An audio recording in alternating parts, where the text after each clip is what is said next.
What's up, y'all? It is the Millennial Talk podcast. I am Freq. I am sitting here with the wonderful, amazing, set his mind to it, Maegan. And the always beautiful, intelligent, my sister, the Midnight Marauder, Maegan. That could be taken in so many ways, like, because I'm dark skinned too. So we could be like, so that wasn't what I was getting at. No, I know you were, but I'm saying, but thank you. Yeah. Thank you. My double entendre was funny. Yeah. It had nothing to do with complexion. It was much more funny. Overly creative and talented Jalen. Yeah, I didn't want to speak about myself. It was weird. But so that worked. Well, yeah, I'm Freq, as always, but we're doing a little something different. So, how's everyone's week been? Oh, I guess I'm going first. It's so different. I know, right? It feels great. Go ahead, experience it. How's it feel? My week has been... it's been a lot, y'all. So this episode actually comes after my sister's wedding. So congratulations again, Joseph and Brittany. Congrats. So it's been a lot of drinking. My dad came in 2 days before the wedding. So we've been spending time with my dad, my aunts and uncles and everything, and we've been drinking. So this whole week has been full of drinking. As y'all can see, I went to the Port Mine Still Sipping tour. That was yesterday, but this episode is coming out a week later just to get some premise to it. Yep. Was drinking there. Y'all did an excellent job. Shout out to Lex and Drea. Y'all ate that up. I enjoyed myself through and through. Y'all are hilarious. The outfits was eaten down. And I just wanted to also say how inspired I am by what you guys have been doing and how many Black women showed up for other Black women and just showing other people, being an inspiration to other people like, us being a podcast, but also showing the Black community that y'all can pack out the Fillmore and have it sold out. So I just wanted to shout y'all out for that because, yeah, it was amazing just to see like all these Black people together celebrating each other and then, just doing it. So let me ask you a question. I'm going to obviously ask you some questions too. Oh, Lord. So me and my girl play this competition when we out in public, right? Mm-hmm. You might play it, maybe not. Oh, Lord. We play who got the flattest ass, right? So what was play that one? That one don't get played. What was the flattest ass you see? What is she have on? Because is this the new intro? I'm just going with it. I'm rocking. If he rolling, I'm rocking. So trust me, coach. I got it. You just gotta trust me, coach. Ooh, it was no shade. It was a lot of flat asses there. But, that's why we play the game. But they were moving because everybody was getting up twerking, so it was moving. It just so was it more so that they was flat asses or smaller asses than the general populace by the sample size? I would say flat. There we go. It was just like flat. Okay. Yeah. But you're flat, but you have a cuff. Got you. I'm talking. We done seen some no cuff. We done seen some cuffless. Yeah, like straight legs. Yeah, we've seen that at least twice in recent times. Like, our people. Yeah. Oh. Yeah, both of them. Yeah, like our people. Yeah. You get that from your mama. What they say you get certain shit from your granny. Something. Your granny. Okay. Yeah, so I seen, but yeah. What was the positive takeaway, I guess, from the show? Like, I know some of the things you said, but from like a personal standpoint, as a patron, like what was like a moment there, or just something you was really like, man, that was great. That made that night. To me, I think it was they brought out Lil Moo. So if y'all not familiar with the artist, her what's the song? Her popular single. There we go. Her popular single that was on TikTok, Top of Cars. I don't know if y'all heard that. Oh! Yeah, they brought her out. Top of Cars. Yeah. Yeah. So yeah, they brought her out. I feel like it was the message at the end. Oh, she came out. They did. Yeah. Everybody was twerking. Yeah, I know that shit. They was going ass. But I think I ain't been there in a minute. And it's nice as fuck. Yeah.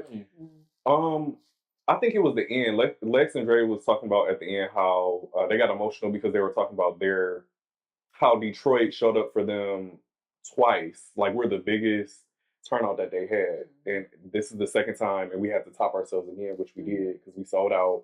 And they were just talking about how they started the podcast, the challenges, and just fighting through the different overall challenges tech wise to like not knowing where to go to, you know, sponsorships, things like that. And I found that to be inspiring because they just, you know, they was just real. They were authentically themselves. That's something that I can actually like say by watching them, is that they were themselves the whole time. It wasn't no like gimmick or we got this newfound celebrity, so we about to act a certain type of way. They were them. So I appreciated that. To me, that's very inspiring. And they are genuine. Yeah. I love Up For Mines. They are extremely genuine. From like when you see them on the red carpets or like all the premieres and stuff that they go to, and then like from other interviews when they go on different podcasts, to like even when they just sit up and do their solo episodes or when they're interviewing somebody, they are literally themselves. But what I like most about them is that them being themselves, they can still fit in different places and spaces. Definitely. And like adjust but still have that genuine quality about themselves. Yeah. That literally everybody love, because them getting recognized by like Kevin on Stage, which like right now he's like the media, I can't think of the word, I don't want to say guru, but like once you get recognized by Kevin on Stage right now, the media it's like you up there, you up there. Me, I've never watched the episode of theirs, but I saw them on Joe. Yeah. And Joe was on their thing too. Yeah, that's what I saw. And them is only on Joe. I fuck with them then. So like, and I see a lot of people like y'all fuck with them. My girl fuck with. So I just support them just on that back end. But it's like I seen them on there. And I was like, oh, they entertaining and stuff. If I made context of what they were talking about, I'm like, I probably wouldn't fit into just watching one of their episodes. I get it. Like I might not be there. Maybe one of their interviews. Yeah, that's what I'm saying. Maybe on the Joe episode, I might. Yeah, I was gonna say you would enjoy that for sure. That or the Charlamagne one. Right. Oh, Charlamagne was good. Yeah, that was a good episode. That was a good episode. So yeah. They Deontay Kyle. They did Deontay Kyle too. Those type of episodes you would definitely. You would like when they interview men. That's why I'm like, they're like multifaceted in that way, where like they can still keep talking about girl stuff, but then like when the guys come on their show, they be lit. They be like, it's fun. We get drinks, we can talk, and they like the dudes like kick it like like these my homegirls too. Yeah, you know what I'm saying. But I guess it fits into that I know. Like it fits into like so it's like it fits into like because they're like the sister show for 85 South, right? Yeah, so it fits into that, like how cool the 85 South show is, and then you got them. It's like it just all fits in together. So I love them. I do too. Yeah, I'm mad I missed it. It had to work. I was like, friend, you coming? You did. I was surprised. I got the text message and I was like, hell yeah, oh, he's actually going. I am. He was like, you still going to Texas only? But I was like, because we had that conversation in older episodes, y'all know. It was like a few episodes ago. They was like, you gotta prioritize joy. And what did I do? You did. Period. And I'm still outside. Period. Okay. What about you, man? How's your week, man? So this is, first of all, shout out to Sarah. She had her baby. They had to induce her, but she had her baby. I think it was like 7 pounds, 6 ounces or something like that. Okay, sure. But Baby Nova is here, so congratulations to Sarah. Unfortunately, Sarah is my supervisor, and she was actually working on midnights, and so it's just 2 of us now, and whoever decides to pick up. So that's how my week has been. Easy. Stressful, and I'm just like, yo, somebody want to call off, then it's just me, and then whoever decides just to stay over, and then so it's gonna be like that until July, where the new hires actually get on our shift. And but the good thing about it is for weekends, because we'll have 4 people, and then Sarah comes back in August, so it'll be like 5 people. Okay. I'll be working like every 3rd weekend instead of every other weekend. So hopefully these people stay. Yeah, hopefully these people stay, so I can have every 3 weekends instead of every other weekend. So, but no, my week. I mean, me and my mom went to brunch one day. I've been in the house. I've been asleep. I messed up my whole sleep schedule, so I've been asleep. Oh shit. Yeah. Yeah, we love sleep. Yeah, this is. Oh, I seen Scary Movie 6 too. How was it? It was good. It was what you would expect. Okay. Like, not in a bad way or nothing like that. It was like, I needed a good laugh. Like, for me, I actually did laugh. Like, it wasn't short of what the original, like the first 2 when they actually had created. Like what that felt like. Okay. Yeah. Okay. Like, I think it had what's the word I'm looking for? the bounce around that you started to see in the later like scary movies, like scary movies maybe 3, 4, stuff like that, where they would go to like different movies and kind of integrate all those together. They kind of took that template and then added the us from like the first and the second. Like the story had like a direction. Yeah, definitely did. I don't know. I felt like it was missing something for me. Like the nostalgia was there because of the characters, but I feel like it seemed too fast, and then also, I think I was just missing like I don't know.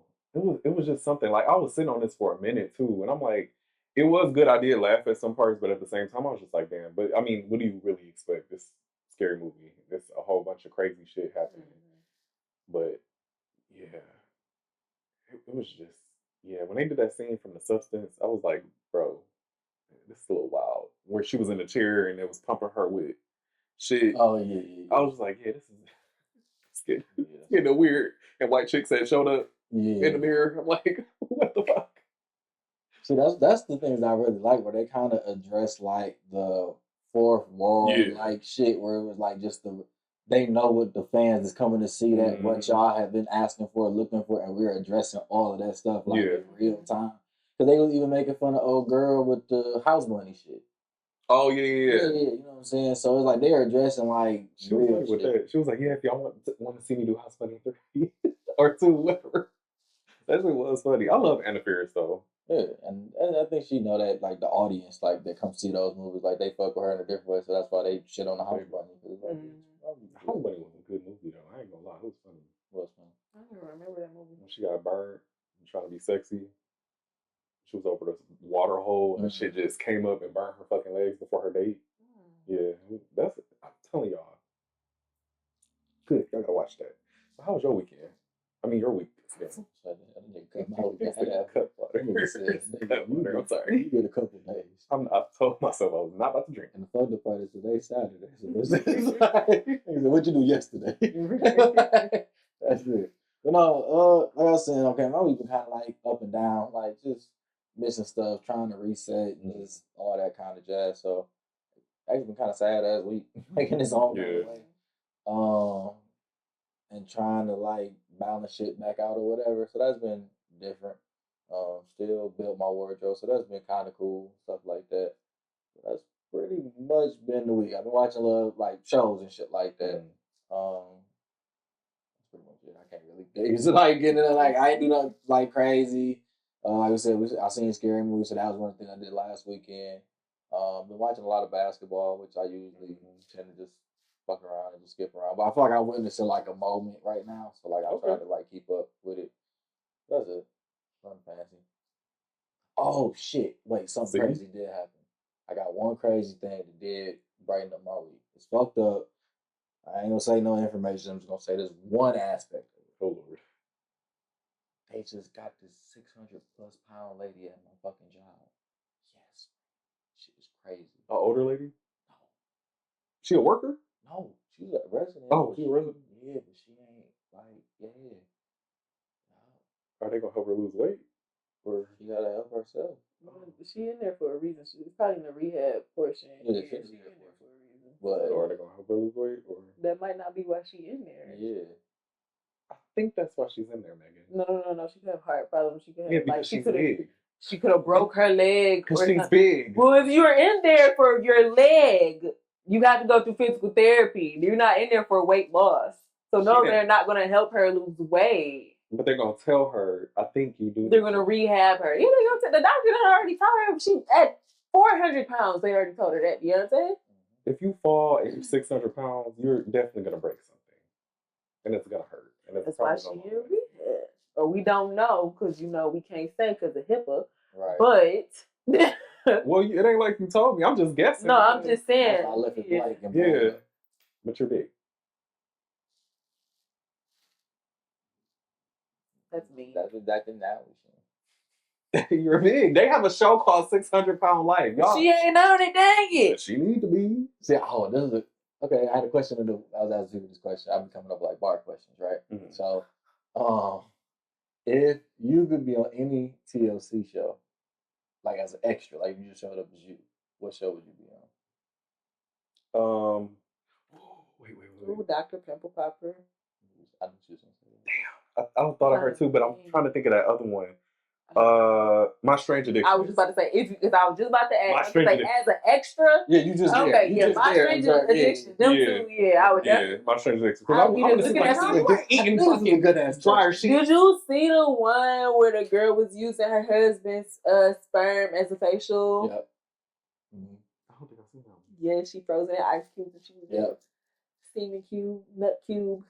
No, did you see the one that the girl that uses her vaginal juice as pheromones? Mm-hmm. The one that used to drink pig's blood. I didn't see no more. That was my show. I'm mad they stopped it. For me, The cornstarch one. I seen that one. I picked 600-pound. No, I picked 1,000-pound family. That was a good one. I picked that Wait, one. That was funny. And then I picked extreme cheesecake. Oh, actually, that's a good one. That's the one that be in line and they scan all the that, or they I think I do would've some went on. cheap ass way of like living life, so a nigga might unscrew the I light bulbs seen and take that. it from like room to room or something like that. just the Or the girl who So they save electricity. They literally take it from like make everybody take a bath in the same bath water. Yeah. Oh, hell no. Yeah. Y'all got me on that. Just to be standing off to the side. Yeah. Nasty motherfucker. Shit, my ass will go to what is it, Planet Fitness, and take a shower. So, give me some questions. See, y'all could have did that. That's how you save money. You gotta have a Planet Fitness membership. How almost people be taking baths? They don't have a membership. They be in there. Yeah, They probably sneak in.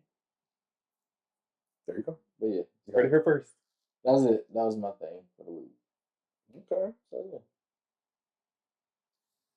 Well, that was a nice introduction. Just give a nice little intro. I was trying to have fun. I like that intro though. Nice. Top it up. Something different. Something different. So we're gonna move into trend of the week. So trend of the week this week is gonna be I'm gonna say his name wrong. I'm about to say his name wrong. Child. No, I got it. Thank you. I was literally about to say that, but I remember. Yeah, Cyrus Carmel. There we go. Yes. So the shooting with the Chinese man named Chow. Mr. Child. Yeah, Mr. Chow. See, there I go. Okay. So what did you guys think about that? Well, to give it proper context, the shooting did happen in 2003, but the verdict that's the determination that happened in recent time that everybody got to a whole thing about. So he was found not guilty of the killing of the young man. He was only 14 years old. And then just to give it the full context, 'cause I don't want other Mr. Childs to get fucked up, is Cheeky Rick Child. Cheeky Rick Child. That's it. So, just in case nobody. Why you sound like you on the intercom? Paging Mr. Chow. Yeah. So, just in case anybody is around Mr. Child and want to just. Yeah. Adding more context, because Megan, I didn't know it was over water. So, from what I heard is he went in there like any corner store, in a black neighborhood. People go in, people come out. Some people do steal, but everybody's not stealing. Right. And as a store owner, you should really, honestly, have an eye out for it. I can say it because my mother owned the store. So you see a dude, you see a black teenager. Mm-hmm. He comes in, has a hoodie, you're profiling already, goes to the back, he grabs a water bottle. I don't know really if he put it back or not, or whatever, but I have seen multiple stories where somebody said, oh, Mr. Child thought that he had a gun and was going to shoot his son or something that was there, which is crazy because he didn't have anything on him. No, he went in there for was like some snacks in a water bottle. And then I seen the other story where it's like, yeah, he was stealing, or he thought he was stealing, and it was just over a water bottle. Yeah. So then, I guess that's when he proceeds to pull the gun out. Obviously, anybody's gonna run out the store like, yo, I'm not stealing. Runs out the store. They said that he chased them the length of a football field, so 40 yards, and then shot him in the back. So you're nowhere. You're 40 yards away from your store. You're off of your own property. Even if you own the building or the land, you're off of your property by then. So what was the point of shooting him? Just to make a point? And how is he not sentenced? Because you're not supposed to shoot somebody when they're running away from you. So that should have been. That's weird. That's the outrage. Yeah, that's very weird. But that's his second time doing that. Oh. That's the part. I didn't. Yeah. I've been digging. Just time. No, I didn't know that. That's he did it like sometime in the past. But was he on trial with that one too? He got found out guilty with that one too. That's how he out. That's how he out now. Yeah, basically the same kind of context. And see, my problem. Okay, my problem with that is that I mean, I've seen something. I'm sorry. I thought I seen something. I'm tripping. It's okay. My problem with that is I don't understand how people see or try to pull the "it's not about race." Because if it was any other race, or if the shoe was on the other foot and it was a Chinese boy that got shot by a black man, then obviously he would have been sentenced. Some type of charge, some type of punishment. And that's why when you don't punish people, they continue to do the same thing. Exactly. So my next problem is, and this is like the radical blackity black Panther side coming out of me, is because black people are saying we need to do a nationwide boycott of Chinese stuff. Yeah. We're gonna put a pin in that right now because my thought came back. So my second thought is, dang, it left just like that. Back to the black. We can circle back to it. Okay, we're gonna circle back to it. So, boom, the boycott. Mm-hmm. You know, no, here it is. I got it. You got it. Hurry up. I got it. So my second thing is these foreigners come into black or rural, the hood, whatever, and they plant stores. They plant the liquor stores. They do the laundry shops. They do everything else under the sun where you know black people are going to shop. Then you have the nerve to sit up and profile the black people. You have the nerve to sit up here and build your shop in communities which you do not respect, you do not like, you do not support, but you want the money. Just to turn around and say, oh my God, you're stealing, or oh my God, I'm going to shoot you because of da da da da. If you feel threatened, don't come to the neighborhood. Well, if you feel threatened, do not come to our communities. If you feel threatened, stay where it is that you are at and don't come. Because all you're doing is, and I see it as a way of systemic racism, because you get off by killing black boys when it's the majority of black people coming into your stores. And see, that's my problem. Agree. But what I'm going to say is they only get this stuff is because of how the system is created. Just like these Chinese people, they got put in the black communities because they couldn't be in white communities. So this is like how that started. Now, as of today, I don't know if it's the same system where they still are pushing you to be in black communities, or you can choose where you want to be. But we know most Chinese laundromats, food, all that stuff is normally in the black communities. And I don't know, like you said, it's systemic racism, because it's basically rinse and repeat. Like, y'all going to keep doing the same thing. But I just feel like what you said is very valid. The boycott situation, I even had a situation at this Hollywood beauty supply. Really? And I seen it on TikTok. It was a black lady that was saying same thing, being racially profiled of stealing. And she was saying basically, we're going to boycott the Hollywood beauty supply store, or whatever the case may be. But I don't know. It's something that, and I hate to be like this, but I just feel like it's not going to change. It's really not. It's not. It's just not going to change. And I hate being like that because I feel like we fight for things to change in the better direction, but it's just like we still supposed to. Let me leave it like this. We have to keep trying to fight and make things right. It just sucks when deep down inside you know that no matter how many times you try to push forward, you're always going to be met with resistance. Yeah, so push back. But see, my thing about the boycott is this though, and I mean boycotts do work because it worked with Target. We know that. Definitely worked with Target. Put them $black. But with this specifically, us boycotting all of the Asian businesses does not affect Mr. Child. Personally. If we boycott Hollywood Beauty Supply because they're racially profiling, it affects them, right? Right. If we boycott the nail bar that we all just discovered, it affects them, right? Mm-hmm. So you want us, or the people, whoever, all of the businesses, and I'm not against it, but like I said, the Black Panther side of me, the radical, very radical side, and I gotta choose my words of what I really want to say, is this. He is a repeat offender of this. Exactly. So that community, that neighborhood need to go and do some damage. Which they already did. They tore up the stove. But in my mind, blow it up. And I'm not telling y'all to do this. That's what's up. But in my mind, I'm saying, like, hit him where it would hurt him the most. If the store is no longer there,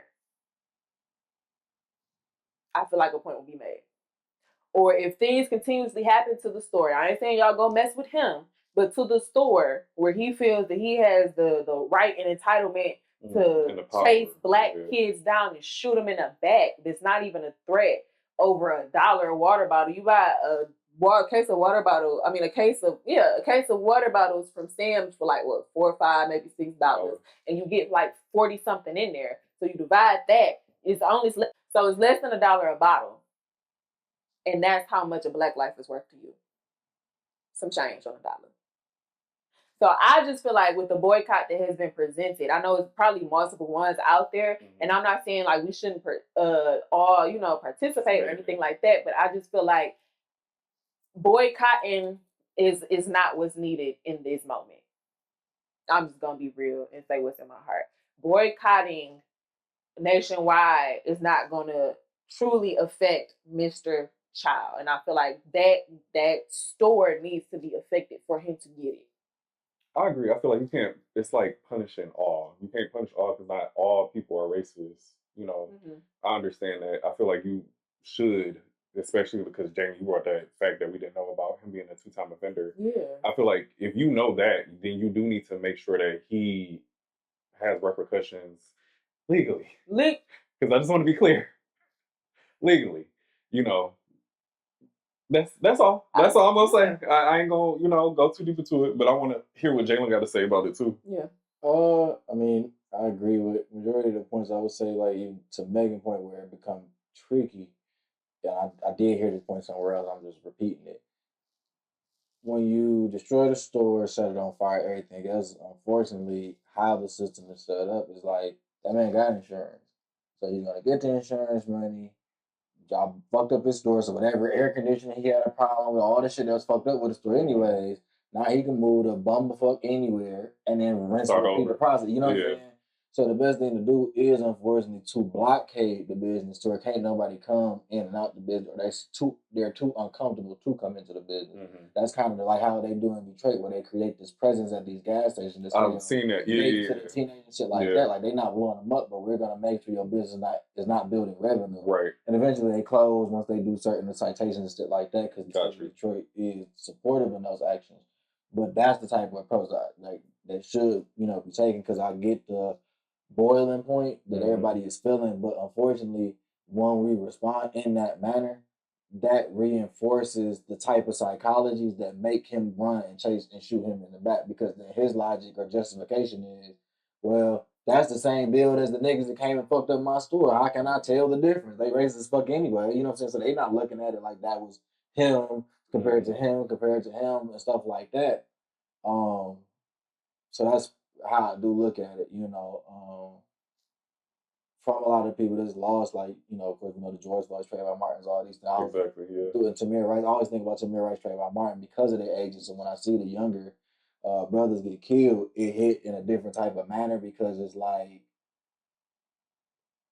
you didn't even have much of a life to live, but then you had so much more like ahead of you. So it's kind of like to grow and evolve. It's just a pure loss, in its own sense. And so that's why I really hate it. And it's like, the justifications, not only are they evil, but they're usually from like an adult perspective and mindset. Like 9 out of 10, this kid not thinking it from all of these calculations you done did in your racist ass head. Oh, he's stealing from me. He's this and that. He's da da da. Like Megan said, it's like not even a quarter that you cost like for the waters and shit like that. It's really like 10 to 15 cents. You know what I'm saying? Yeah. So it's like when you put that in that context, like you done killed this boy not only over a water bottle at its core of it, even if that's the belief that we want to run with, that's your story. Because even how I heard the story was that not only was your wife watching him and everything else, but he did put the water back on some like I'm just looking and shit like that, and left out the store. And the son said, "Oh, he's still oh daddy got a gun," and that's when Pops came running out and chased the nigga like you said, a football field.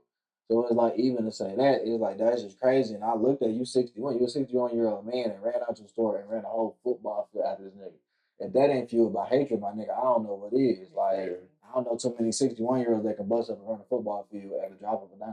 Just to try to kill someone. Right, with intent. Like that's what I'm saying. Like it's crazy. He had intent.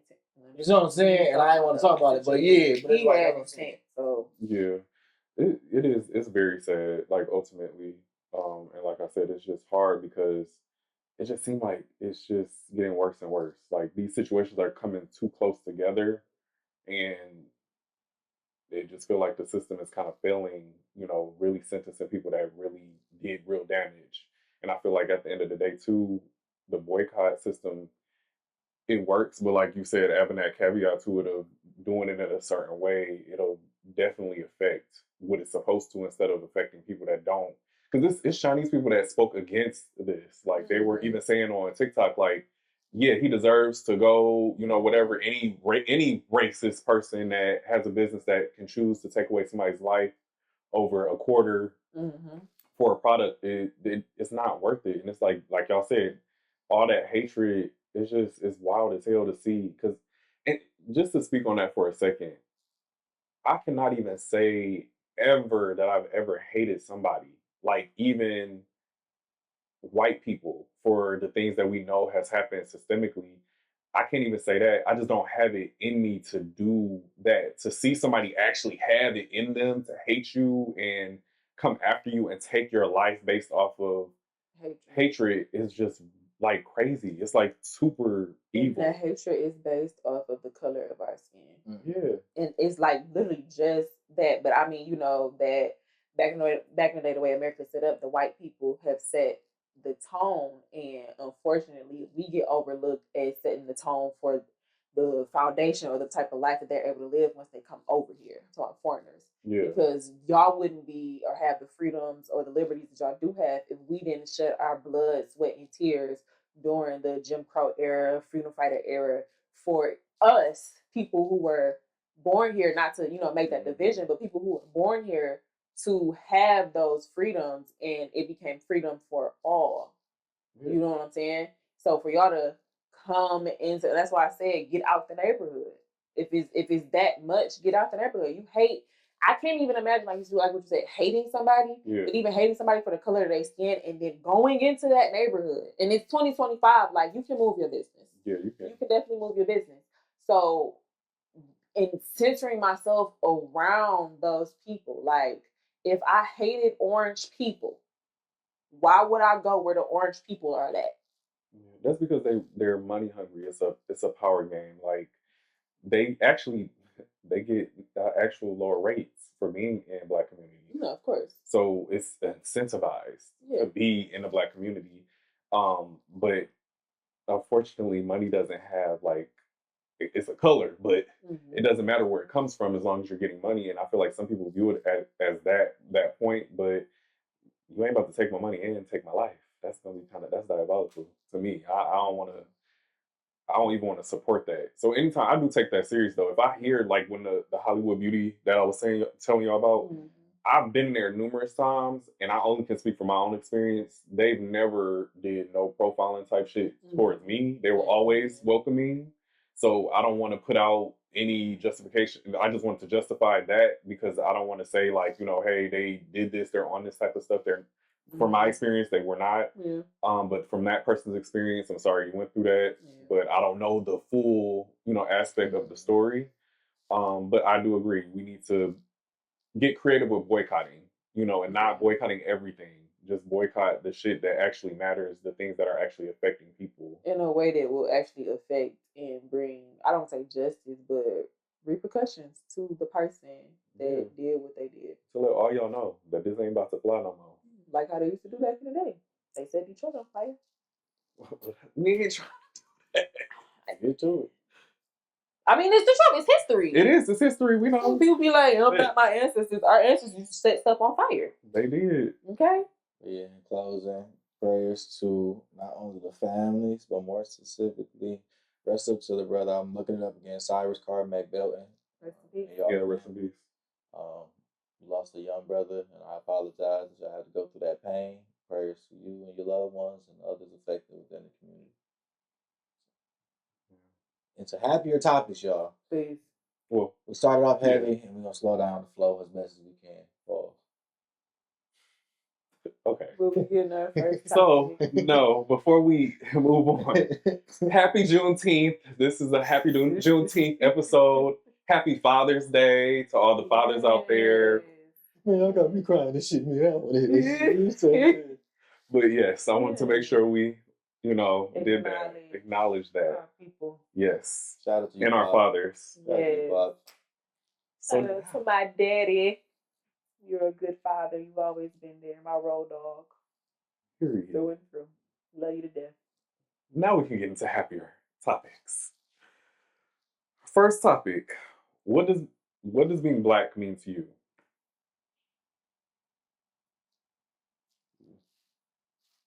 Me? Black.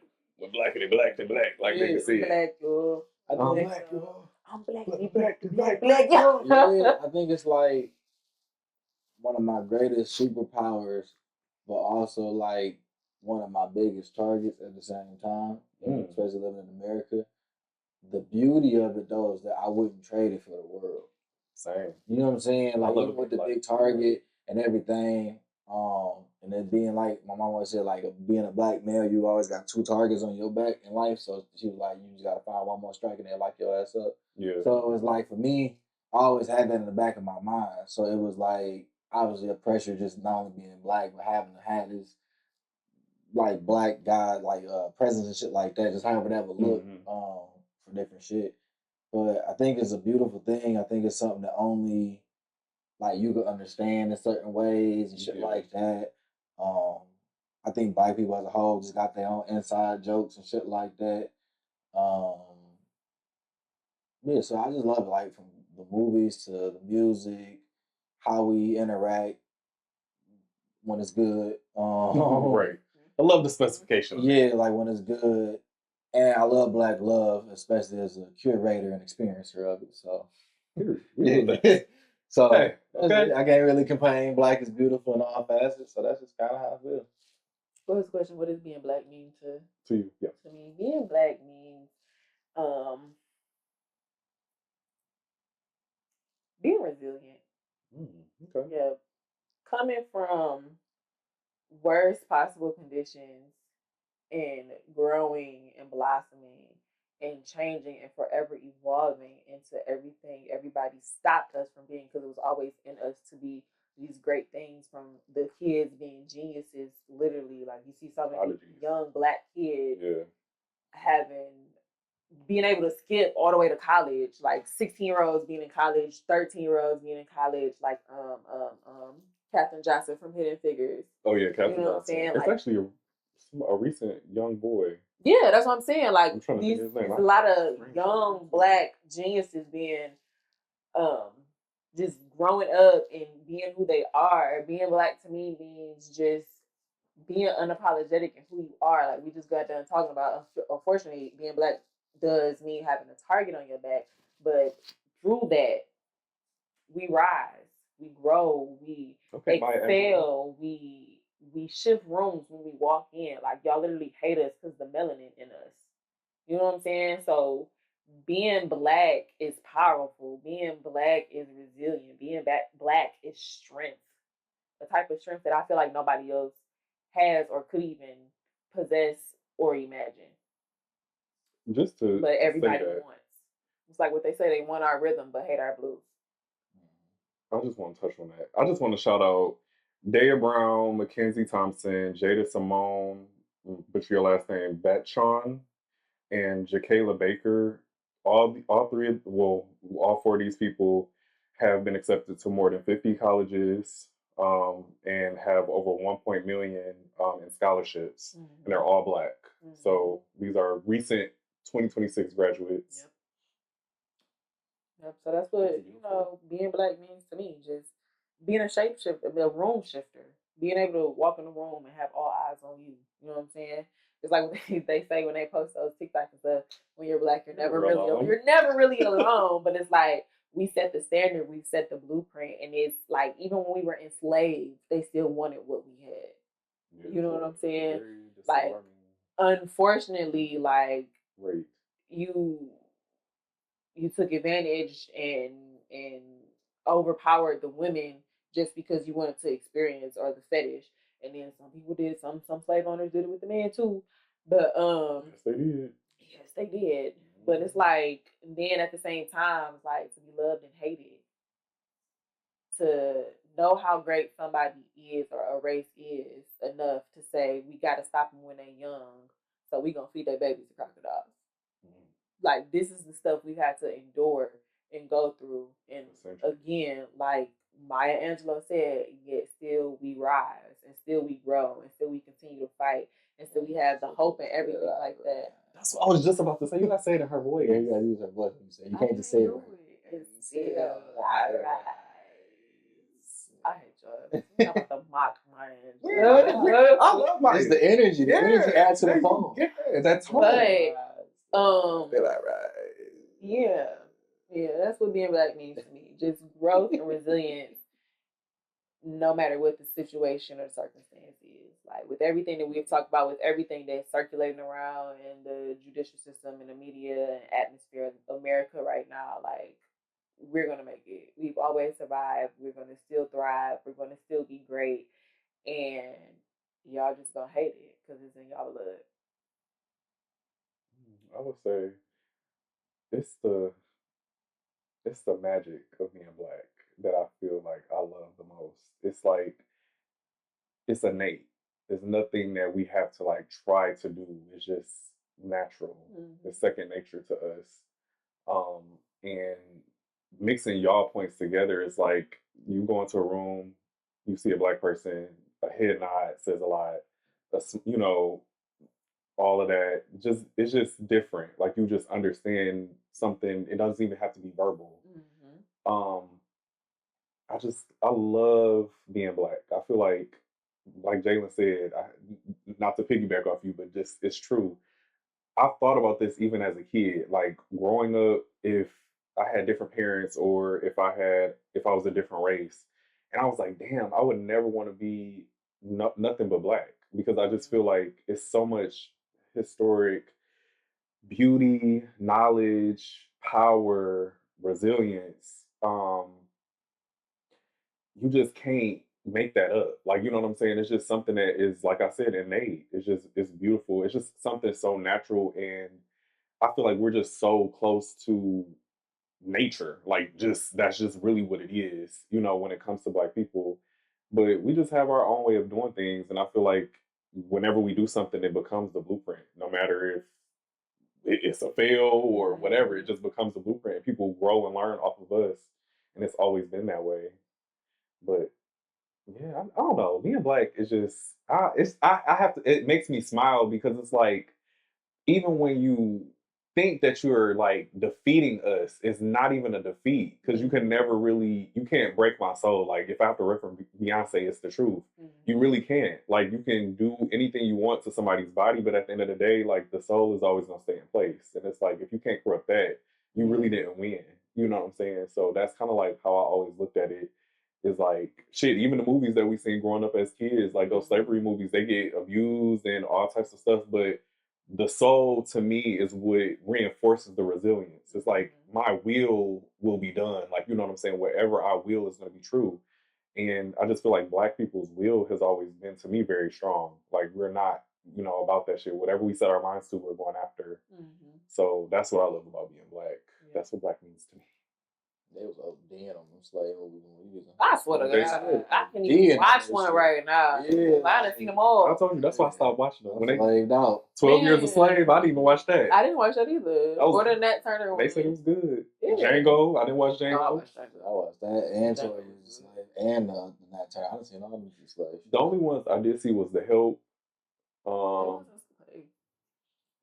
They was made. They were slaves. No, they weren't. They were Yeah, made. See, that's the I would part. skip them That's the parts. part of Black history, though. It's not just like what Sinners did with wherever they was. What was the state they was in? Was not Alabama. Mississippi. Yeah, where they was down south. A lot of people skip over the sharecropper era. You know what I'm saying? I know a lot about that because of my granddad. He was born in that era. Gotcha. And he's from Alabama. Ooh. So it's like that era where Black women couldn't do much but be Maybe a mammy seamstress. or a maid. Yeah, a seamstress. My grandmother was a seamstress. My granny was a seamstress. You know what I'm saying? Yeah. My great grandmother, she was a maid in Southfield. She cleaned houses in Southfield. My And granny I was was a living in maid, too. Southfield. You know what I'm saying? Took care So of it's white like those eras is a part of Black history. They weren't slaves. It was just they was getting pennies on a dollar for watching their kids. But it speaks to the part where Black women has been a big part of a backbone of America for so long, even in slavery days. If a Black slave was pregnant or just got done giving birth, you ripping us away from our baby because your wife can't produce milk. So now I have to nurse your baby and my baby is starving. And then it carries over out of slavery into the maid days or the help days. You know what I'm saying? Yeah. Where I'm wiping your baby's butt in your house, but I gotta go out your house and use the outhouse. Yeah. You know That's what why I'm I say it's still, it's not slave as in I'm whipping your ass to go get some cotton, but it's to me slave as in I'm still in control of you and your life. However you move is because of what I need. And that's kind of like the master slave mentality. Is just like you said, I'm ripping you from your baby because my baby needs some milk. So that's where I get it. Oppression, my brother. It is oppression, but it's still slaves. Some oppression. You're still doing what Yeah, they want you to do. But I just wanted to like actually put an actual term to it because that's a big Yeah, part you're of right. history We're that you know that's why they teaching, made you know, the we're gonna- movie. You know, Yeah. that people overlook like maids and the help and everything. Like I said, like my And great hidden grandmother. figures. Yeah, my great grandmother cleaned houses in Southfield, and my grandmother, she was a master seamstress. So it's like those little things like that get overlooked a lot. So I just wanted to give time to it, you know. So, yeah. It's her, period. So yeah, in the comments, let us know why you love being Black or Black means to you. Or if you got a Black friend, comment below. Oh, What their name is. Or let's ask this question. To other races, what do you admire about Black Oh, people? damn. Oh, Jesus, yes. That's bold ass. Yeah, it is. I mean, what's wrong with it? We culturally like other things too. Like we watch different movies or inspired by different races, and that's a thing that I can point out about Black people. One thing about us, we respect everybody's race, different cultures and stuff like that. Sorry, we do. So, okay. We do. If we're gonna make it real, I'm not saying because it's a perfect We don't world. treat y'all how y'all Treat us. Okay, yeah, we can do that. But I could say we do. We appreciate just like Jet Li, all them like the Chinese movies and different things. I That feel was a like big part of the culture. yeah, that's what I'm saying. Like we Chinese movies and emulating. That's where Wu-Tang came from. exactly. We appreciate and we give kudos to where it's from. We don't just take shit and just be like, okay, we came up with it. Yeah, we don't appropriate. So yeah, but that's why I asked. I just want to know what y'all, the people that clearly are not racist. We want the people that genuinely support Black people. What do y'all really admire about Black people? It's Juneteenth. We have to ask these questions. I mean, they be asking it on threads and they reply. So yeah, so just leave it in the comments. bold ass, but they still answer. The ones that's lighthearted and not. Yeah, because the ones that leave negative comments, y'all getting blocked. I'm just letting y'all know that now. So because I'm not in the mood to be arguing. But to move to the second topic, what's something in Black culture you want to get rid of? Nothing. I beg to differ. No, I'm saying Black culture, nothing, because I feel like there's so many aspects that make our culture, even the negative. So I don't think there's anything for real that I can think of right now that I would get rid of. I ain't gonna lie, be real. What is yours? Wearing bonnets in the airport. You can get rid of that. Are we saying things specific to Black culture? Black culture just in general. Because General the other races starting to do it too. Because of us. So, Okay. I mean, think about it. If we didn't do it, then what influence would it have? You're right. But you ain't getting no perspective. No, I'm just saying, I don't like it. I've seen the discourse about, oh, I just got my hair done, whatever. No, I hate it. But that's what I'm saying. I'm like, is that really a part of Black culture? You know, and I mean, and if I have to be fair, you know, with men wearing do-rags out in public 24/7, I mean, that's hand in hand. I have to be honest, that's fair.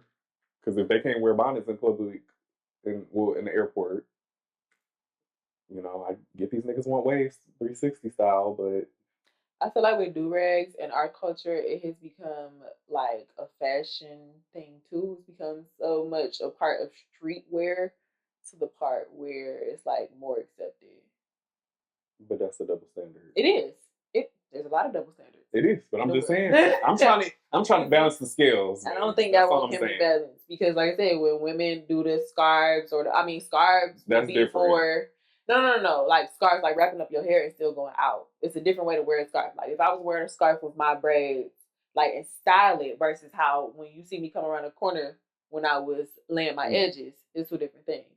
You know because I was gonna say, yeah, I agree. That's two different. You know, it's two different things. Like I wore my Chris Brown scarf on here and I styled it and just turned around my head and pushed my hair forward. But if you got your wrappy and you tie your hair and the knot is in the front and then you walk out and then, you know, people know the difference between a styled scarf and she's preserving her hairstyle for whatever. You know what I'm saying? And then I guess with do-rags, like I said, it's become so accepted in our culture to be worn out and about and stuff like that because it's become a part of fashion and streetwear.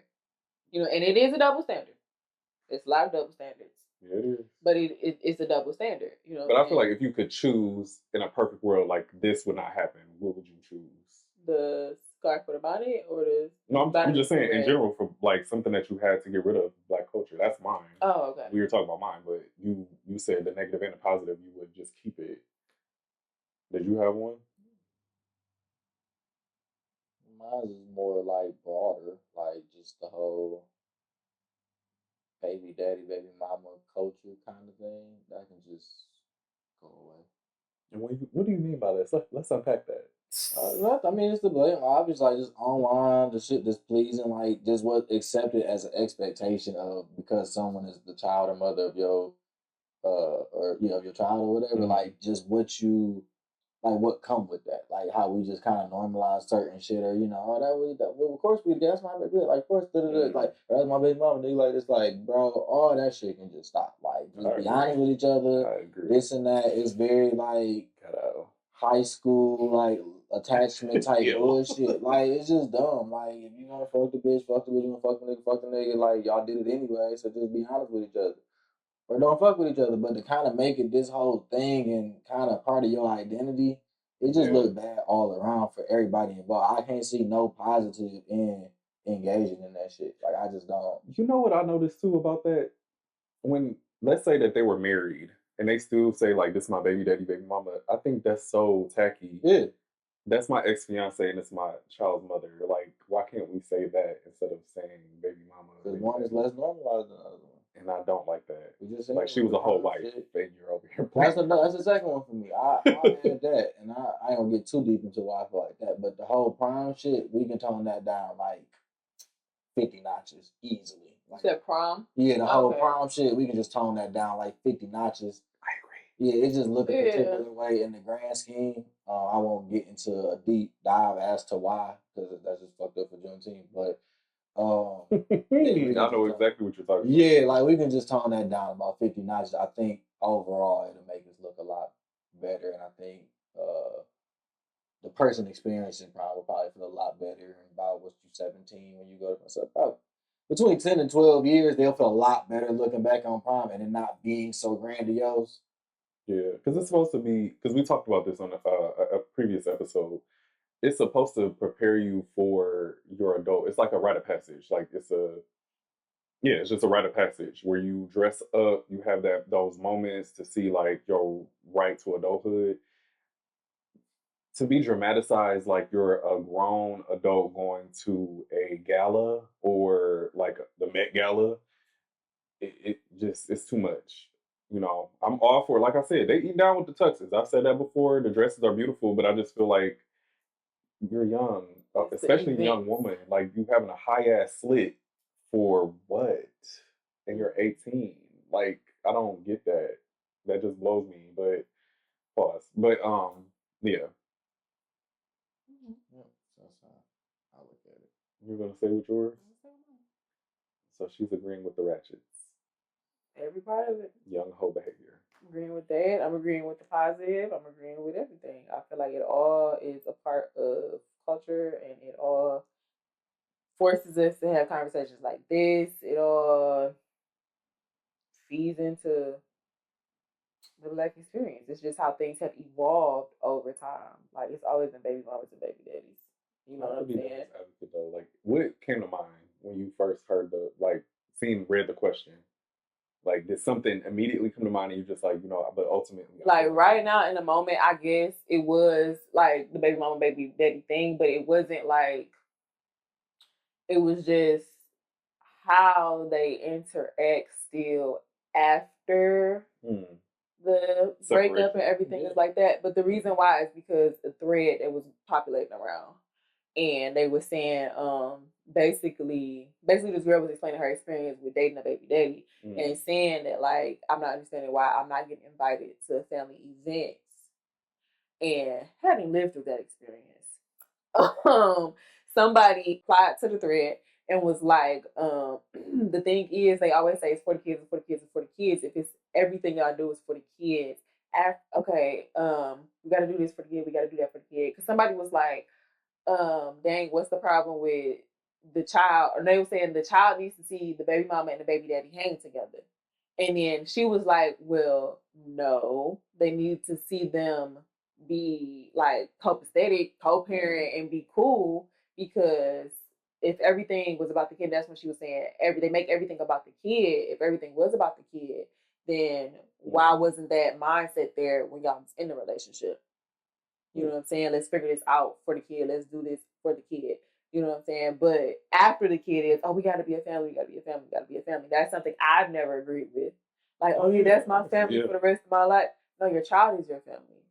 That's not your family. You know what I'm saying? But that's the only thing. But like I said, the good and the bad, it all makes our culture what it is. Okay. So, what's something y'all want to get rid of in Black culture? Don't be like Maegan. We want to actually know. Okay, I can't have an exactly what you want. I can't have an opinion. No, we love your opinion, but I'm just saying, like, I want to know exactly what people want to get rid of because it's interesting. It makes, for good conversation. But now we're going to move into Let Me Say This, our venting segment. I'm excited. What you got to say? Yeah, because I said what I had to say about that Mr. Child stuff and that boycotting. Oh, I got mine is when you attend a wedding and you're in the bridal party. Let's not hoe around on the floor. Well, you asking a lot. It's to me, it's tacky though. It's a reflection of the bridal party. Like if you going around twerking on every man on the dance floor, and I mean like not. It's a reflection of that girl. They got nothing to do with the bridal party. That bride knew her friend. It's your wedding. She knew who her friend is. If I got a friend that's wild and like that, and she's a good friend, but she's just wild, am I not supposed to let her come to the reception? I ain't saying you're not supposed to let her. But I know how she is when she get drunk. I'm just saying it's tacky. That's all. But I'm saying it's not a reflection on the bridal party. It's just that person. Why you grouping it together? Now, if the whole bridal party was doing that, hitting splits and bouncing on the dance floor, I do got a what's my jigger? What's my jigger? What? What's my jigger? What's that? What we talking about? Let me say something been about. Yeah. What's my jigger? What you call it? What's that? You got a vent. Not really. When you finish with your wedding. Oh yeah. Fiasco for. Yeah, it's just tacky when people can't hold their liquor and they just. I said, is it more of a hold their liquor situation at a public? No, I event? think that's her though. But I feel like the liquor amplifies. Yeah, the but I'm saying, action. is there a complaint more about wedding etiquette, or is it more about behaving in a public setting? Or right time, right place. Right time, right place. Because you're gonna have fun at a wedding. We already know that you're gonna be drinking. No, I'm saying wedding etiquette. Whatever, Yeah, yeah. but it is. Yeah, it's wedding etiquette in a sense because it's like, well, damn. Well, okay, hold on. I have a question. Okay. Because you have a wedding, right? Mm-hmm. And we done all seen the videos of the bride twerking on the groom and like the bridal party and the groom or the wedding party just hyping them up and everything like that. And for years we have seen people like, yeah, the wedding is going to get classy and elegant, but the reception is going to be ratchet. Yeah. So you're against that. Well, what's ratchet?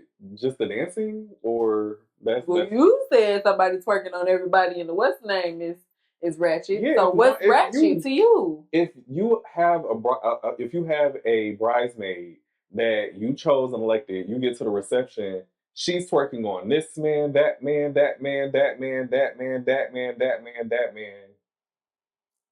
That's to me a wild ass time. On her, because I'm twerking on my husband. It's my wedding. Like that don't count because we already know that's gonna happen. Go ahead, sis. You have fun, but it's my day, so I ain't worried about. I just feel like nobody doing it. It's one thing to because you meet people at weddings. We know how it go. You know you might get attracted, and weddings bring people together. Mm-hmm. But I just feel like it starts to be like, all right, get her out of here. That's you wanted. That's how it looked. That's what you wanted to do. You wanted to get her out of there. Hell yeah, immediately. Dress was hyped up. It was high ass slit. I'm like, girl. Wedding was elegant. Reception was ratchet. I mean, we can't define what ratchet is. Ratchet is different for everybody. Okay, that's fine. You're right. Ratchet is different to everybody. I can agree to that. If they say, you know what, we about to have a ball at this and wedding. I want you to. If they got in that party bus after the wedding and they went, around to take their pictures and everything like that, and they was lit the whole time taking shots or whatever, it's like, when we get in this reception, we gonna be turned and everything like that. Because I done seen weddings where it's like the intro is the groomsmen versus the bridesmaids. I like so that. who coming in more hype? Who picked their song? Who got the crowd turned the most or whatever? You know what I'm saying? So it's like, what is ratchet? That's ratchet. What I described. Okay. Yeah. Ain't nothing else. I mean. So she picked one man to twerk on the whole night. She cool. No, have a good time. I just feel like it can't. I don't know. Maybe. It's just me. I just feel like I don't want you to look ratchet as fuck. Going from nigga to nigga to nigga to nigga. That's what I'm saying. She picked one. But I mean, maybe it was a nice little dance with one boy and another guy like her. So now he want to dance with her. That's whatever. I don't know. I can't designate that. Okay. It's just how it looked. It looked. Okay. Yeah. It looked tacky. Yeah. It's fine. And maybe it didn't help that she looked a certain type of way. Ooh. But we're talking about people on this episode ruthlessly, man. What about you, baby? Okay, so I seen this post of this high school graduate. I want to say she was in Florida, and she had walked across the stage, hit a split, did the booty bounce two or three times. I know what you're talking about. Got up. No, she was in Chicago. Yeah, she was in Chicago. Did a little booty bounce, hit the split where you whoop, whoop, got back up, and then left. They did not give her diploma. She had to come back a couple days later. Yeah, and I think they escorted her out. As they should have. And I agree with that. Yep. My thing is, it goes back to it's a time and a place for everything, baby.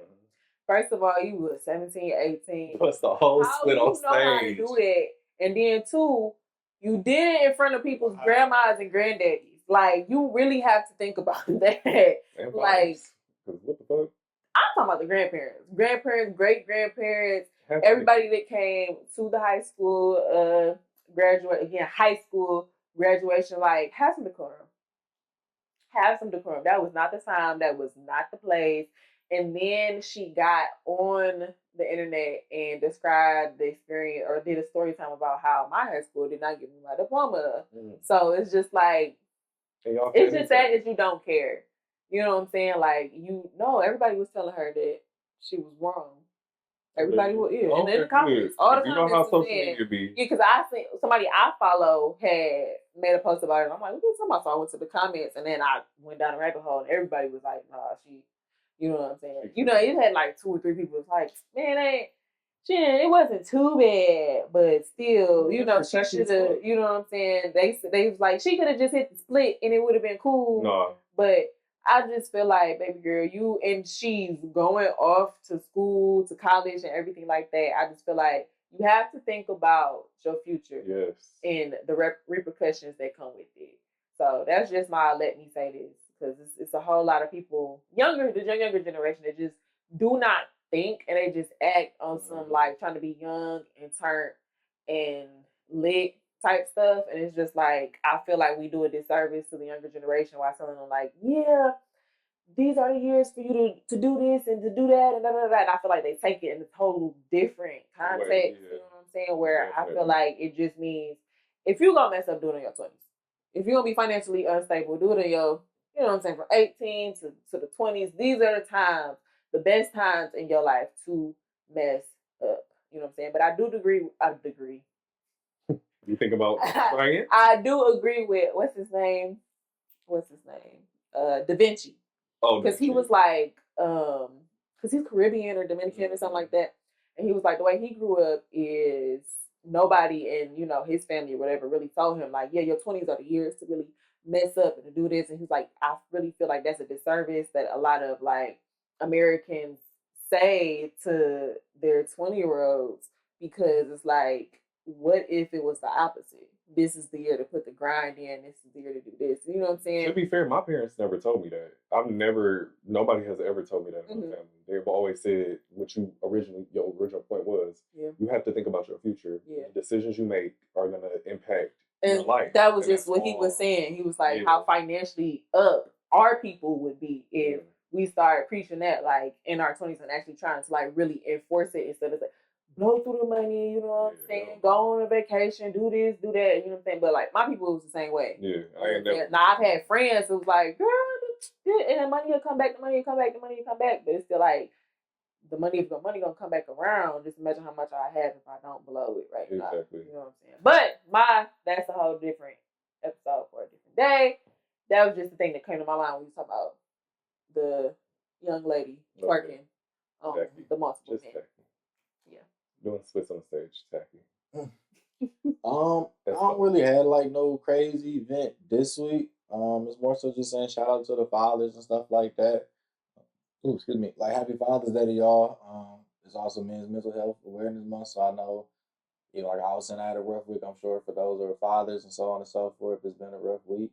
I want to say, fuck all the shorties who trying to ruin like a Father's Day, or like the posts that you see that be negative about the shit, or just all that kind of just hateful ass shit. Like, keep all that shit for another day. It's too much shit going on for motherfuckers all around. So just at least save it for one goddamn day. At least for me.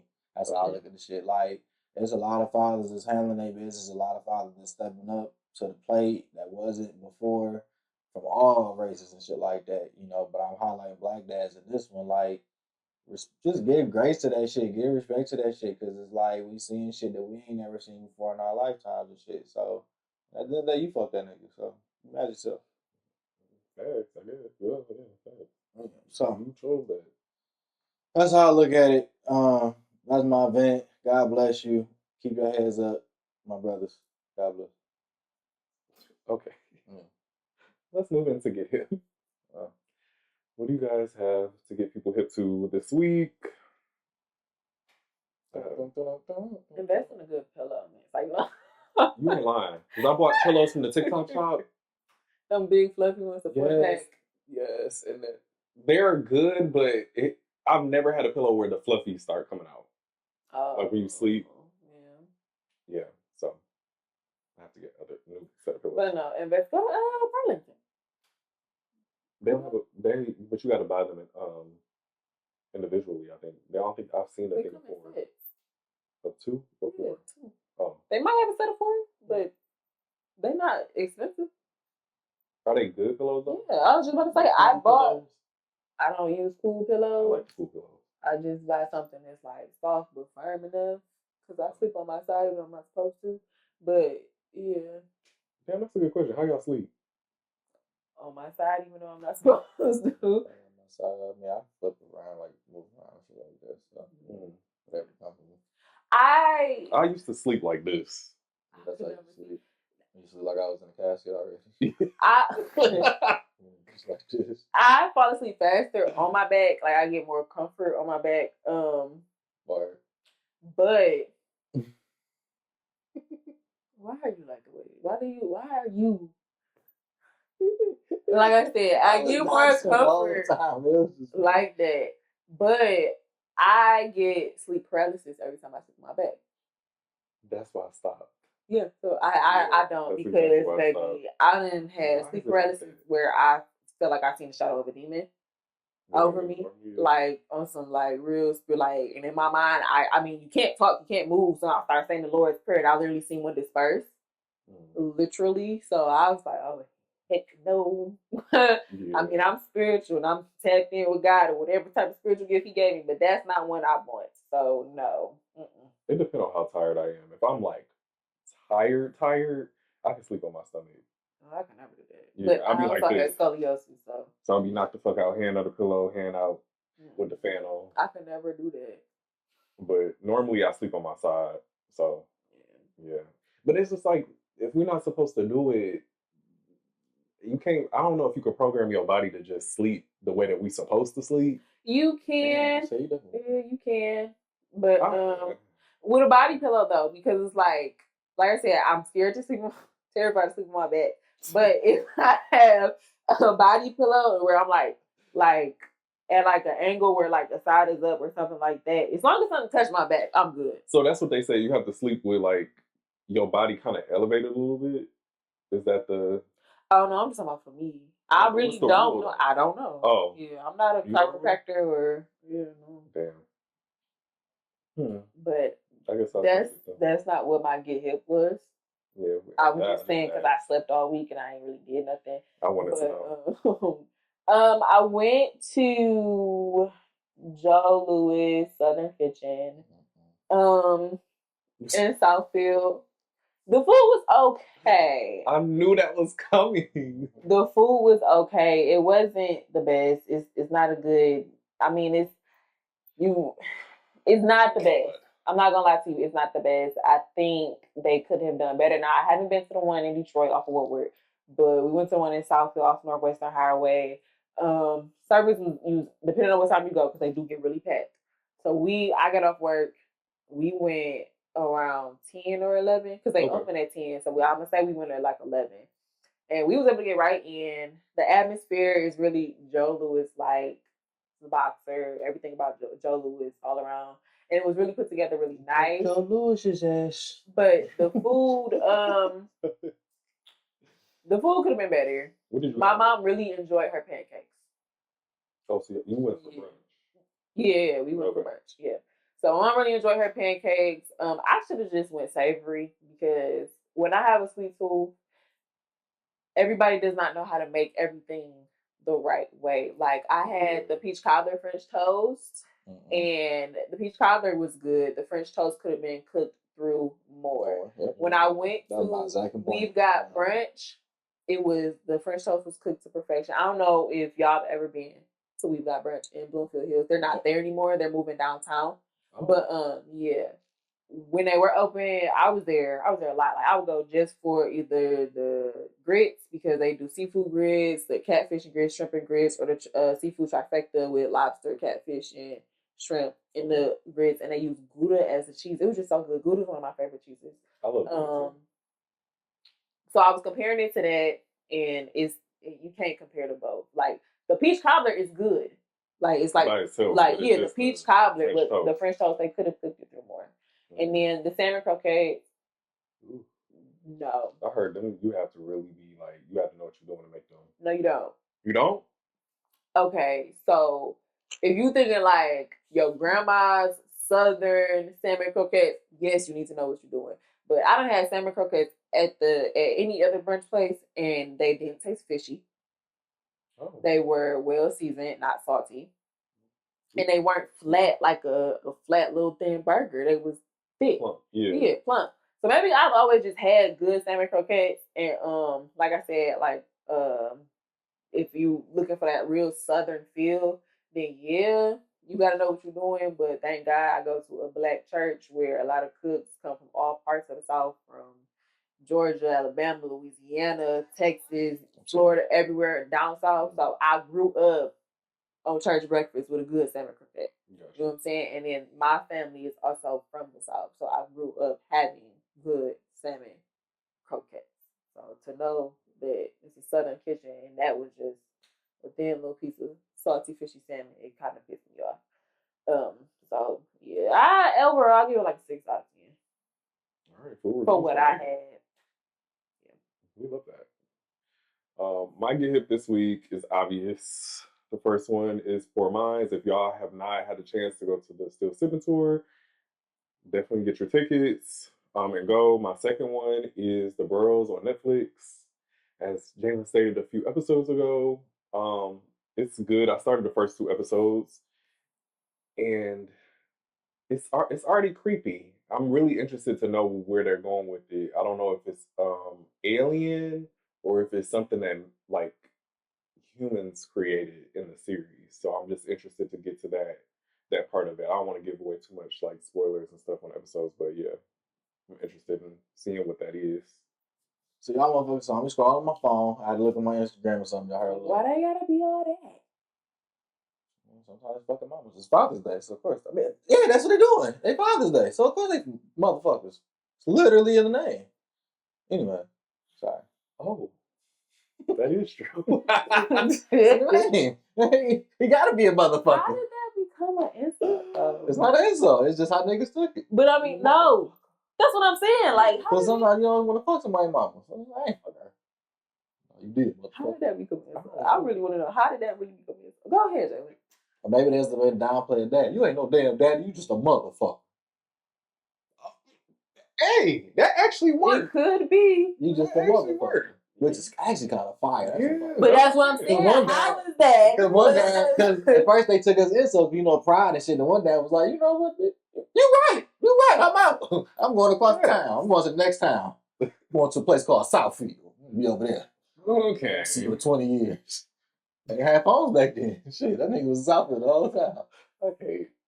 That boy graduated college. Nigga ain't never seen his daddy. Right there on 12 Mile. Why does that have to be our story? Sorry. But it was a spot I seen. I'm going there for a date night. It's like a couples yoga meditation thing. Okay. It's called Zenith Wellness Studio. They're in Detroit. I just wanted to shout them out and stuff like that. I just came across them. My boy went whenever the fuck, I don't know where he went, nigga. But he went and he said it was a great experience. So I want to go. You can smoke and do all that. And y'all just have like an intimate time. And so I thought it'd be something cool to do with my lady and whatnot. So if y'all experienced it, please share with me y'all experiences there. If the owner see this shit, hey girl. But hey Greg. But I look like a great experience. I've seen like dope reviews of it and stuff like that. So I'm excited and how it's talking about figuring out stuff and resetting and all that stuff. So I think it'll be a good therapeutic mental health thing for me, but also like intimate bonding thing, me and my lady. So that's that. Like also, it's a new movie coming out with Christopher Nolan called The Odyssey. That bitch look tough. That's some tough that shit there. Yeah, it's called The Odyssey. I'll show you when we done in like off camera. But that trailer, that bitch fire. Damn, I'm trying to think and he doing the same like the Sinners did, where he doing the 35mm, 70mm. I think the 140. I think that's what it is. So he did all of those. You can see our IMAX and all that. So I'm gonna go see it where I can get the wind and the sheets shaking and shit, because it looked like one of them type of things. Like he went crazy on this one. I want to experience that too. Yeah, I'm saying I ain't been to one of them in a minute. I've never been to like the interactive like. You have? Oh shit, where the wind be blowing and you shaking. Yeah, but when you see this movie to have something like that, that shit'd be crazy. And now that I understand the whole millimeter thing, to see it like in that scale like Sinners, but also getting that experience, oh yeah, that'd be right. So that's my get hips, you know what I'm saying? Shout out to Smile Child. What's up, my nigga? Yeah, we gotta have you back on the show. Yeah. For sure. You need some jackets, nigga. We're gonna move into it. That's why I'm back on the show. I want to talk. I want a jacket, nigga. Etiquette, Jalen, etiquette, damn it. That's what they call it. They call it the etiquette collection. There you go. If I knew then what I know now. I bet you halfway. Let's do it. We're gonna do a word. Fathers. Oh, so Father's Day. If I knew then what I know now about fathers or or a your father. relationship with your father. Grace. Damn it, we was talking about Yeah, that. I'd say grace would probably be the main thing to stand out. Can we do the whole sentence? Because we Well, I never already do said the it. whole sentence. Well, if I knew You didn't go yet. So, Well, if I knew then what I know now about fatherhood, being a father, and all that, the first thing that comes to mind is grace. Having grace for our fathers and stuff like that, at least from my standpoint. Like, you know, we was talking about it all camera. Like, as we gotten older, we understood more of the dynamic of just being Right. a man and just in this lifetime. And then it's like that added responsibility of like fatherhood and everything that comes with that. You know, like I said, with me and my pops, I was rough on him a couple years, like, you know, just in our interactions and stuff like that, not knowing and shit like that. And looking back on it, it's like, I was ignorant to know. You know what I'm saying? You were still trying to be a father in that with your own personal battles and shit. Because, like I said, my father had me at 31. You know what I'm saying? Like, around this age. So, like, I could only imagine if I had a kid right now or a year from now, yeah, could I do it? You know, of course I could handle it, but me as a person, I'm still figuring out me. I'm still this and that. I don't even know what the fuck I really like, and I gotta worry about the fuck this nigga finna like it, if what they allergic to. It's like it's just a lot of shit. You know what I'm saying? That you gotta like. you bring up allergies a lot. That's why we was talking about that. What's the name episode? He was like, y'all, these kids around the house and they got allergies, and I gotta make sure they not dying in the corner because they done had some peanuts. Like allergies a lot. Everybody don't have allergies. No, they don't. But when they do, it's a fucking 911 with everything. It is. Like, what the fuck? What's in there? Oh, he can't have it because then he gonna. Is it gluten free? And as a nigga who don't gotta think about none of that shit, it's just, is it nasty? That's it for me. Is it nasty? That's all I gotta worry about. Shit, these niggas be lactose. Right, just simple shit like that. Oh, Jamie, I can't have my belly go. Well, take your ass home. I'm a bloat. Yeah, take your ass home. Let them know before. No, let me know before. That's what I'm saying. They're gonna give you a whole permission slip list of what they can have. No, they need to. No, they need to make sure they got the shit they need in case they get the fucking up. And if they get the fucking up, they like, Jalen, just press this one. And I'm like, all right, bet. But all the other shit for you, you need to know what the fuck you shouldn't eat. You need to know when and why. They coming to a slumber party. You gotta. First mistake. See, you put Never mind. You put a slumber party in mind. Never mind. Take it out. Take it out. Yeah, right there. Hell to the fuck no. Take it out. You like the pizza girl? No, bitch. Like 3 of these bitches in here. Do cheese pizza or supreme. Yeah. Or meat pizza. I mean, if you veggie. Yeah, I said, I'm one of them, like, if you know, my fans don't eat meat, okay, cool, I'm gonna get you a cheese, but if you say I can only eat Gouillard and all that other type of cheese, and my mama got to make me costing no. Once you start having to do an individual shit. You're not getting no independent shit, okay? You got to, what else can you eat then? Yeah. I can eat noodles. Well, motherfucker, sorry to tell you. Not you going to 2 places. See, I ain't going to 2 places. One place. Oh, yeah, I'm going from the kitchen to the cabinet. Motherfucker, I'm gonna grab them noodles. You gotta get my. I would have been like, can you eat chicken? I mean, whatever. Chicken. Yeah. You gonna order these kids pizza, but then you gonna give noodles from the cabinet. I wouldn't do that. I wouldn't do that either. And you just said you're gonna go to some other place? So no, I said I wasn't going to 2 places. We gonna see what else they have there. They be having subs. If I asked her and she said, "Oh, I want noodles," it's okay. Well, here you go. Like I'm not about to do this extra shit with you. I would be like, "You sure you want no chicken?" You know what I'm saying? Like she's like, "Oh, I love her chicken." It can't be seasoned. It has to be. Oh, don't have no lip with me. Don't have no lip with me. Don't have no lip. It can only be seasoned with pepper. Okay, so oh yeah, you say all that shit, girl. If I knew then what I know now about fatherhood, your relationship with your if I knew then what I know now about my relationship with my dad, my father, I would say similar to Jalen. Like he said, we had this conversation off camera. Just understanding, like, you know, my dad was young when he had me. He was like 22, so he definitely still wanted to be outside. But just understanding, like, you know, when I was 22, where my mindset was and stuff like that, and just like you said, giving grace. I feel like that's a big thing, and also just knowing that you need your dad.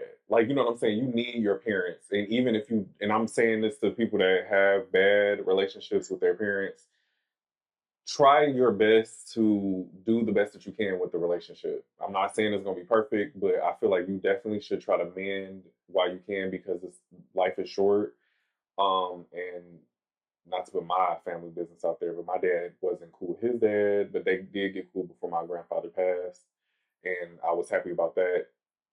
But yeah, just take the time to really like understand your parents. I feel like have real conversations with them so you can understand, and break generational curses because you don't know what you're carrying into when you have a kid. You don't want to carry the same thing. So have those real conversations. I feel like that's super important. But definitely giving second chances, definitely just being more open, and especially as an adult, like at this age, like I can see why certain things did happen. I can understand that, but I also see where things could have been improved. Mhm. So, And just to piggyback, because while you was talking, I thought about it. When for me and my parents, both of them, but especially my dad, the greatest lesson I learned and accepted was like every day that they had with you was their first time doing that shit as a parent at mhm, that moment. You know what I'm saying? So like whatever the fuck was going on with you at 14 or whatever, especially if you're the oldest, your parent had no fucking clue what to do with a fucking 14-year-old in high school that just did whatever the fuck. Like that's yeah, their first time going through that shit too. So like while you expecting to have the answer, like nigga, I ain't gonna do that crazy ass shit. Like I just went to school this morning. Like yeah, you feel me? So it's facts. like, how the fuck can I be mad at them? So when I really click with that shit, I'm like, how the fuck was he supposed to do that shit? Like it was shit that we was doing. Like we talk about the AP class, all this other shit. Like Mhm, my parents didn't fucking have that shit. So it was like, nigga, bust yeah, the amount. That's the best I can tell you, nigga. You on your own. Like you smarter than a bitch, nigga. How much it costs? Like right, that's the best I can do. And just keeping that in mind, they did the best with what they had at the time that they had it. right. You know what I'm saying? Um, that's my thing for those people that are struggling with that. That was the great lesson or phrase that really like broke that for me and my pops to like start really having those conversations and Mhm. like rebuild our relationships. If I knew then what I know now about fathers, um, me and my dad have a good relationship, a great relationship. So I would just say, as a woman or a girl, whatever you are, whatever age you are, include your dad in most of your life because when we get older, because we are growing into women, we lean more towards the mom for like puberty stuff and then like just stuff we go through as a woman and everything like that.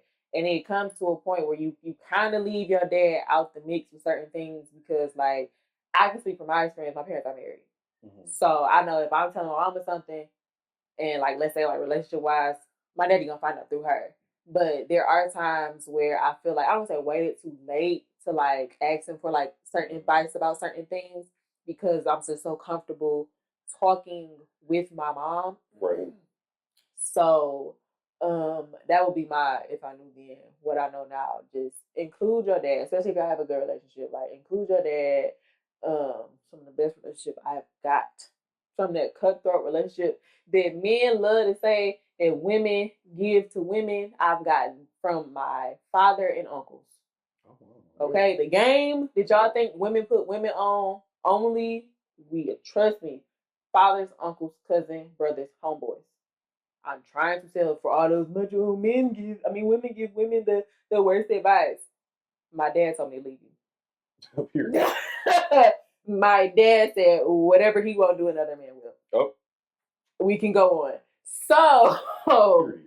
um, just saying that, like, include your dad and fathers. If you're watching this, be included in your daughter's life. Like, it's conversations that y'all not gonna want to hear about, and y'all gonna be uncomfortable. Like, talk to your mom, talk to your mom. Don't be like that. Like, talk to your daughters, build that relationship with your daughter. Like, spend one-on-one time with your daughter. Remind your daughter who she is and who she will be, and just pour into your daughter too. You know what I'm saying? So that's it. And then the other one, being a woman that likes men and like my idea of what I feel like a father would be. If I knew then what I know now, um, I would say that when you choose a man and you choose a man that you start looking at like how he would be as a father, don't forget how he would treat you during your pregnancy. And I just want to leave it at that because a lot of times, oh, he'd be a good father, he'd be a good father, and he will be a good father. But being good to the mother is just as important too, and it affects the children in the long run. So that's mine. If I knew they wanted to know. All right. Yep. So y'all, we're at the end of the episode. Make sure you like, comment, and subscribe. And as Megan always puts it, share. What? Share. And still, can we do it all together? And still I rise. Till next video, y'all. Peace.